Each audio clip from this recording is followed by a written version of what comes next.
నెల్లూరు జిల్లా కావలి మాజీ ఎమ్మెల్యే రామిరెడ్డి ప్రతాప్ కుమార్ రెడ్డికి చెందిన ఆర్ఎస్ఆర్ ఇంజనీరింగ్ కాలేజ్ దళిత కాలనీలోకి గత 15 ఏళ్లుగా మురుగునీరు వ్యర్థాలను వదిలేస్తున్నట్లు దళితులు ఆరోపించారు.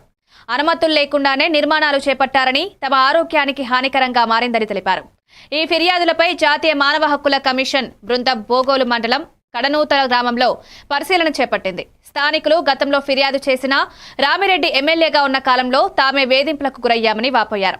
అక్రమ కేసులు, బెదిరింపులు, దాడులకు గురయ్యామని వెల్లడించారు. మానవ హక్కుల కమిషన్ పూర్తిస్థాయి విచారణ అనంతరం చర్యలు తీసుకోనుందని సమాచారం. దళితులు న్యాయం జరిగేంత వరకు పోరాటం ఆపమని స్పష్టం చేశారు.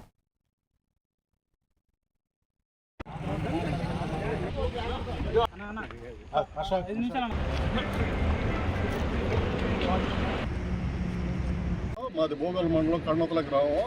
మేము గతంలో ఆర్ఎస్ఆర్ కాలేజీ వల్ల ఆ కాలేజీ నుంచి వచ్చే నీటి వల్ల చాలా వ్యర్థాలు మా గ్రామం అరియలపాలెం మీదకి పడి నానా ఇబ్బందులు పడుతున్నాము. ఆ వ్యర్థాలు పొలాలు లేకపోయి పంట పొలాలు కూడా దెబ్బతింటున్నాయి. చాలాసార్లు మాజీ ఎమ్మెల్యే గారికి చెప్పాము. ఎమ్మెల్యే గారు ఏమన్నారంటే, మీరు అవి బలమైన నీళ్ళు వాటిల్లో కూరగాయలు వేసి పండించుకోండి అని చెప్పన్నాడు. ఆయన వాళ్ళ కాలేజీ వాళ్ళు వదిలిన యూరిను, మోషను, దానివల్ల మేము కాలేజీలో మేము సఫర్ అవుతున్నాము. కనుక జాతీయ హ్యూమన్ రైట్స్ వారికి మేము తెలియజేసేది ఏమంటే, మేము ఇందాక వాళ్ళకు కూడా అర్జీల ద్వారా విన్నవించాము. వాళ్ళు తర్వాత మాట్లాడుతూ ఉన్నారు. ప్రస్తుతానికి మాతో మాట్లాడలేదు. మేము దాదాపు 3 గంటల నుంచి ఇక్కడ వెయిట్ చేస్తున్నాము, కానీ మాకు రెస్పాన్స్ లేదు. వాళ్ళకి కావాల్సిన వాళ్ళందరూ కాలేజీలో వాళ్ళకి తీసుకుపోయి వాళ్ళ మొత్తాలు జరుపుతున్నారు.